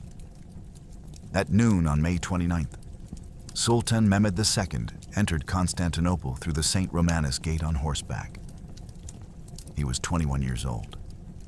He had achieved what his father, grandfather, and every Ottoman sultan before him had failed to accomplish. He rode directly to the Hagia Sophia, dismounted, and entered the great cathedral that had stood as Christianity's architectural triumph for 916 years. Ottoman sources record that he wept when he saw the destruction his soldiers had already inflicted. Altars smashed, mosaics defaced, gold stripped from walls, But here's what Mehmed did next that reveals his vision beyond simple conquest. He immediately declared the looting period over after 1 day instead of the traditional 3, significantly reducing casualties and destruction. He ordered the Hagia Sophia converted to a mosque, but preserved rather than destroyed. He invited Greek scholars who had fled to return, promising protection. He appointed Gennadius Scalarius as Orthodox Patriarch, ensuring the survival of Greek Christianity under Ottoman rule.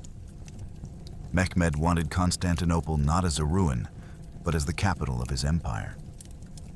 The human cost defied comprehension. Byzantine military casualties, approximately 4,000 dead during the siege and final assault. Civilian deaths during the sack, 4,000. Enslaved, 30,000. The city's population, which had been 50,000 at the start of the siege, was reduced to perhaps 10,000 free inhabitants by June 1st. Ottoman casualties, estimated 18,000 dead during the 53-day siege, plus thousands more wounded. Think about those ratios. The defenders inflicted nearly 4.1 casualties, even in defeat. Giustiniani, evacuated to a Genoese ship, died of his wounds on June 3rd on the island of Chios. His last words reportedly were, "We held." And they had, for 53 days against impossible odds. 7,000 men had defied 80,000, making Mehmed pay for every foot of ground. But the true cost couldn't be measured in bodies or gold. On May 29, 1453, the Roman Empire, which had existed in continuous governance since Augustus in 27 BC, which had survived barbarian invasions, Islamic conquests, and internal collapse, finally ended. Not with treaties or abdication, but with an emperor dying sword in hand, fighting for walls his ancestors built. What fell that day would reshape the world in ways neither Constantine nor Mehmed could have imagined.